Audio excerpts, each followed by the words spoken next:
So there's a few things I wanted to say about Dr. Stone before I go into the list I have of more notable points to bring up that also help me, as I said, avoid spoilers.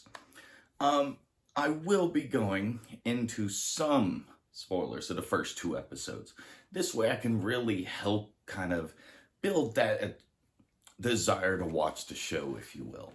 But I have never come across a show that its main component is science. And the world that they throw you into is a Stone Age world. Straight from the very first episode, some mysterious event happens. And you barely get any details about it. You more or less just get to see it as if you're an observer or actually as a part of it. And everyone turns to stone. The world is reset into the Stone Age.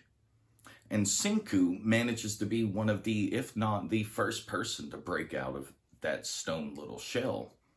You learn more details about it when he, ends up talking to one of his friends that gets, unbroken from the stone as well. But that mystery is something that you can directly follow on your own. There's no reason you can't. And actually, the writers have said that if within the first few to several episodes, every point you need to solve the mystery is there. And that's really what grabbed me. But on to those points. First off, this series is very similar to the feel of a shonen series without a lot of the cliches to them.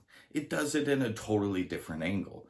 Instead of, the whole concept of the power of friendship, this is actually handled as in a more teamwork angle. Each person that is a character in the series that's put right in front of you on the screen has a very specific role.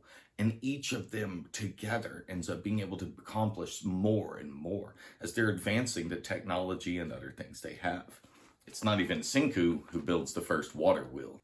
Another big point I'd like to bring up is that it's actually really fun, if you are scientifically inclined, to try and guess where Senku's going with his plans. Not all the time does he tell you specifically what the end goal is, but sometimes, even when he does, you can struggle to figure out, hey, he's going to have to accomplish this, so what's he going to have to do? And you're not getting filled in on every single component. But at the same time, it is a cool little side game. And all along on these adventures, one of the very interesting elements to this is how they made the environment scary and dangerous in entirely realistic ways. One of the more popular little images is actually something I have in a statue. I'll post a picture if anyone's interested of it in a community post, but it shows him holding the flag of this kingdom of science, standing up on a cliff, and you see this almost cloud-like gas emanating up behind him. Well, this is that gas that you have probably heard of. It's not detectable by sight or smell, and it can kill you. This is something they end up having to deal with. And it's very interesting how they display it, not only from the scientific mind, but from the people of that he comes across who have no clue about how any of the science, so it's a little more mysterious to them. Lastly, I would like to say that the manga is still being written.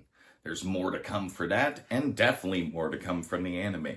So if you're going to end up watching it, just be prepared for almost 2 seasons worth of an introduction. But once it hits it, not only have you just realized this has only been leading up to what's coming, and then they set the game for you. You are just enthralled by the previews of the season 3, which is where I'm at currently. So, if enough people are interested, once we get the proper setup, I will be willing to re-go through this and review it, as well as react to the rest of it as I'm going through it. But, until then, and I'll catch you later.